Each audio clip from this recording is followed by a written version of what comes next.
जमानत पे बन गया नया कानून। अब काफी सारे केसों में जमानत की जरूरत नहीं पड़ेगी और अब किसी को पुलिस स्टेशन से कोई जमानत नहीं लेनी है और कुछ केसों में तो बंदा घर बैठे भी जमानत ले सकता है। तो जमानत के लिए 10 नए रूल बन चुके हैं। पहला रूल तो ये बना है कि अगर सुप्रीम कोर्ट ने कोई भी गाइडलाइन जारी की है उस गाइडलाइन का पालन करना पड़ेगा, जो भी नीचे वाली कोर्ट है या फिर जितने भी भारत के अंदर पुलिस स्टेशन है उन सबको। और अगर इन्होंने पालन नहीं किया तब इनकी खैर नहीं है भाई, इनके ऊपर एक अच्छी वाली कार्रवाई होने वाली है।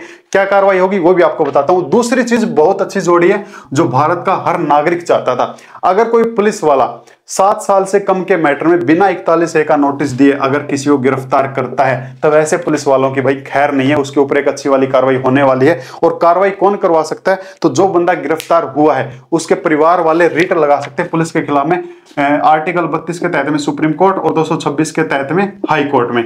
और अगर बिना 41A का नोटिस दिए पुलिस वाले ने गिरफ्तार किया तब उस पुलिस वाले से मुआवजा दिलवाया जाएगा। क्योंकि 2014 के अंदर सुप्रीम कोर्ट की गाइडलाइन आई थी अर्नेस वर्सेस स्टेट ऑफ बिहार, उसके अंदर बताया गया था कि अगर पुलिस को 7 साल से कम के मैटर में जानकारी मिलती है तो वो पुलिस वाला उसको बिना 41A का नोटिस दिए गिरफ्तार नहीं कर सकता। और अगर वो गिरफ्तार करेगा तो उसके परिवार वाले रिट लगा के CRPC सेक्शन 357 में उससे मुआवजा ले सकते हैं। लेकिन अगर कोई पुलिस वाला आज भी ये गलती कर देता है और करते भी हैं, अब वो ये गलती कर तो देता है यानी कि उसने गिरफ्तार कर तो लिया, गिरफ्तार करके करेगा क्या? तो 24 घंटे के अंदर कोर्ट के सामने पेश करेगा। अब उस कोर्ट की ड्यूटी है, तीसरी बात यही बताई है कि अगर बिना 41A का नोटिस दिए उस कोर्ट के सामने उस बंदे को पेश कर दिया जाता है तो इस कोर्ट की ड्यूटी है पहले 41A का नोटिस देखे कि भाई पुलिस वालों पहले 41A का नोटिस तो दिखाओ कि तुमने इसको दिया है नहीं दिया। और अगर बिना 41A का नोटिस दिए कोर्ट के सामने पेश कर दिया तब कोर्ट इसको रिलीज कर देगी, छोड़ देगी, जा सिमरन जिले अपनी जिंदगी, कोई जरूरत नहीं है। और उल्टा पुलिस वालों पे कार्रवाई होगी। लेकिन अगर पुलिस वालों ने 41A का नोटिस नहीं दिया और कोर्ट ने भी अगर 41A का नोटिस नहीं देखा और उसके ऊपर कार्रवाई चला दी तब पुलिस के ऊपर भी कार्रवाई होगी और कोर्ट के जज उस जज के ऊपर भी कार्रवाई होगी। ये ऑर्डर कहते हैं भाई, ये ऑर्डर बताते हैं। अब उन जजों की भी खैर नहीं है जो बिना 41A का नोटिस दिए किसी के ऊपर प्रोसीडिंग चला देंगे और उन पुलिस वालों की भी खैर नहीं है। लेकिन अगर कोई पुलिस वाला 41A का नोटिस दे देता है और नोटिस देने के बाद फिर अगर कोर्ट के सामने हाजिर करता है तो चौथी बात यही बताई है, अगर 41A के नोटिस के साथ में कोर्ट में हाजिर करता है तो फिर ये कोर्ट इससे जितनी भी जमानत मांगती है या फिर अगर ये कोर्ट की सारे शर्तें निभाने के लिए तैयार है तब इस बंदे को जमानत देनी पड़ेगी।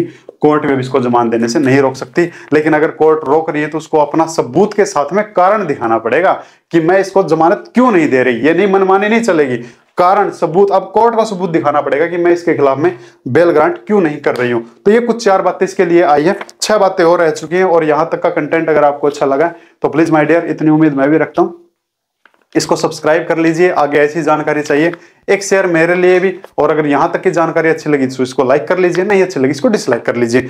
5वीं चीज बहुत अच्छी, 5वीं चीज जोड़ दी दिल्ली वालों के लिए। दिल्ली के अंदर 41A के लिए अलग रूल हैं, यानी कि दिल्ली के कमिश्नर ने कुछ अलग रूल बना रखे, उनका पालन करना पड़ेगा दिल्ली पुलिस को। अगर उस पालन के खिलाफ हो गए तो उनके ऊपर भी कार्रवाई हो जाएगी।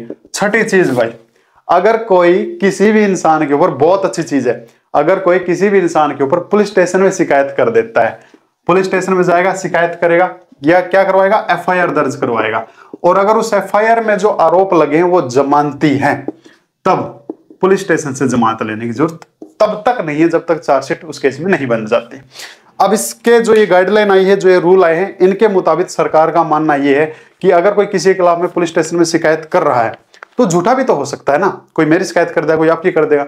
अब वो झूठा भी हो सकता है, हम फिर जमानत लेते, जमानत दे दो, कोई पुलिस गिरफ्तार ना कर ले। और ऐसे में पुलिस स्टेशन से जमानत लेना बहुत बड़ी बात होती है, बहुत मुश्किल चीज होती है। हाई कोर्ट से जमानत लेना आसान होता है क्योंकि भले ही मामला जमानती हो, उनके जो टॉर्चर है, उनके जो देखने का तरीका और उनके जो रिश्वत लेने का तरीका ना, वो बहुत महंगा पड़ता है। तो अब इस रूल के मुताबिक ये कर दिया है, अगर किसी ने आपके खिलाफ में पुलिस स्टेशन में FIR करवा दी है पर मामला अगर वो जमानती है तब आपको कहीं से जमानत लेने की जरूरत नहीं है तब तक जब तक आपके केस में चार्जशीट नहीं बन जाती। पहले पुलिस वालों को चार्जशीट बनानी पड़ेगी, चार्जशीट बनाओगे तभी तो आप आरोपी बनोगे। ऐसे तो कोई भी किसी का नाम लिखवा देगा, कोई मेरा लिखवा देगा, कोई आपका लिखवा देगा। तो फिर अब पुलिस स्टेशन से जमानत लेने की कब तक जरूरत नहीं है, जब तक चार्जशीट पेश नहीं हो जाती। चार्जशीट बोले तो CRPC सेक्शन 173। इससे अगली चीज जोड़ दी कि कुछ मामलों में जमानत की जरूरत है ही नहीं। अब वो मामले देख लो भाई। देखो पहली चीज तो अगर CRPC सेक्शन 88 का अगर कोई मैटर है ये लिख रखा है भाई, जजमेंट इसके अंदर बता रखा, अगर 88 का कोई मैटर है तब उसमें जमानत लेने की जरूरत नहीं है। अब 88 क्या होता है? 88 ये होता है कि अगर किसी बंदे के खिलाफ में प्रोसीडिंग चल रही है और वो कोर्ट में हाजिर है, कोर्ट में हाजिर है, तो इस 88 के तहत में कोर्ट क्या करती थी, कोर्ट उसको कहती है कि तू अगली तारीख पे टाइम पे आएगा इसलिए मेरे को जमानत दे दे। अगर वो अब की बार कोर्ट में हाजिर है ना तो अगली बार टाइम पे हाजिर होगा, इस बात के लिए अब कोर्ट जमानत नहीं ले सकती है जी। फिर इसके अलावा 170 सीआरपीसी, 170 हाँ 170 सीआरपीसी, 170 सीआरपीसी के तहत में अब पुलिस वाले किसी से जमानत नहीं ले सकते। 170 क्या था? 170 ये था कि अगर किसी के खिलाफ में सबूत सफिशिएंट हैं या फिर अगर कोई शिकायत करता है, जिसने शिकायत की है, शिकायतकर्ता से भी पुलिस जमानत ले लेती थी कि तू टाइम पे कोर्ट में हाजिर हो जाएगा, शिकायतकर्ता हमें को जमानत दे दे। तो अब ऐसे शिकायतकर्ता से जमानत लेने की कोई जरूरत नहीं है। इसके अलावा एक 204 था, 204 सीआरपीसी के तहत में। 204 क्या था? अगर कोई डायरेक्ट कोर्ट केस करता किसी के ऊपर, तब कोर्ट 204 के तहत में उसके पास में या तो समन भेज देती या फिर वारंट भेज देती। तो अब वो बंदा आता, आने के बाद फिर जमानत लेता। तो अगर 204 के तहत में उसको कोर्ट में हाजिर कर किया गया है तब उस बंदे को जमानत लेने की जरूरत नहीं है, कोर्ट उससे कोई जमानत नहीं लगी, मामला चाहे कोई भी हो। यानी कि अगर कोई डायरेक्ट कोर्ट केस करता है ना, मेरे ऊपर किसी ने कोर्ट केस कर दिया तो मेरे को कैसे पता चलेगा मेरे ऊपर कोर्ट केस हुआ है? तो मेरे पास या तो मेरे घर पे सम्मन आएगा या मेरे पास में वारंट आएगा। तो अगर मैं सम्मन और वारंट पे कोर्ट में हाजिर होता हूं तो मेरे को जमानत लेने के लिए कोई फड़फड़ाने की जरूरत नहीं है इन मैटर में। एक सेक्शन और बता दिया 209, अगर 209 सीआरपीसी के तहत में कार्रवाई हो रही है तब कोई जमानत लेने की जरूरत नहीं है। अब 209 ये होता है अगर किसी ने डायरेक्ट कोर्ट केस किया है, 200 के तहत में सीआरपीसी 200 के तहत में अगर किसी ने शिकायत कर दी और उस शिकायत करने के बाद मजिस्ट्रेट को लगा कि ये मामला तो है ना सेशन कोर्ट का है, इसको तो सेशन कोर्ट में रेफर करना पड़ेगा। तो जब जिस दिन उसको सेशन कोर्ट में रेफर करना तब तक के लिए ये नीचे वाली कोर्ट उसे जमानत ले लेती थी, तब ऐसे में अब नीचे वाली कोर्ट उसे जमानत नहीं ले पाएगी। तो भैया सीआरपीसी 88, 170, 204, 209 में अब आपको जमानत लेने की जरूरत है ही नहीं। तो ये जमानत के लिए कुछ नए रूल आए थे, मैं इसको थोड़ा सा इरेज कर देता हूँ, कुछ और 3 बातें हो रहेगी ये और बता देता हूँ। इसके अलावा भाई अगर कोई बंदा बेचारा जिसके पास में जमानत के पैसे नहीं है और वो कोर्ट की सारे शर्तें मानने के लिए तैयार है, अगर जमानत के उसके पास में पैसे नहीं है और वो अगर कोर्ट की सारे शर्तें मानने के लिए तैयार हैं, तब ऐसे में कोई भी कोर्ट उसको इस बिहाफ पे जमानत देने से इनकार नहीं करेगी कि उसका ब्योंत नहीं है। वो कोर्ट क्या करेगी, वो कोर्ट सीआरपीसी सेक्शन 440 का इस्तेमाल करते हुए उसको जमानत दे देगी। अगर कोर्ट मान के चलो उससे कहेगी 50,000 की सिक्योरिटी लेके आ तब जमानत दूंगी, वो कह देगा जी मेरा ब्योंत नहीं, मेरा तो 5,000 का है। तो इस बिहाफ पे उसकी जमानत को कैंसिल नहीं किया जाएगा। 440 का फायदा उठाते हुए कोर्ट उसकी रकम को नीचे कर सकता है, कोई नहीं भाई तू 5,000 ही दे दे पर तू जमानत पे जा, तो उसकी जमानत नहीं रुकेगी।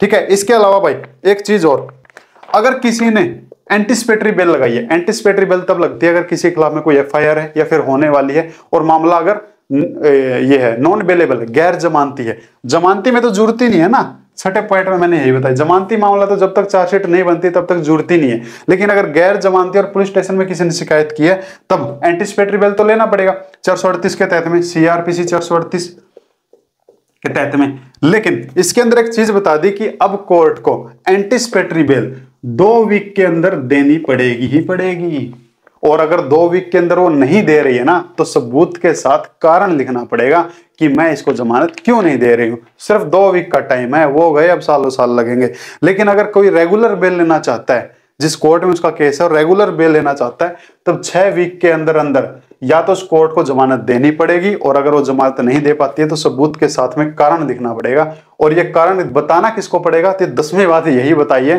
कि 4 महीने के अंदर अंदर, 4 मंथ के अंदर अंदर हाई कोर्ट को रिपोर्ट भेजनी पड़ेगी, उस सेशन कोर्ट को या फिर जुडिशियल मजिस्ट्रेट कोर्ट को, कि हमने इसको जमानत क्यों नहीं दी है, और 4 महीने के अंदर अंदर हाई कोर्ट में।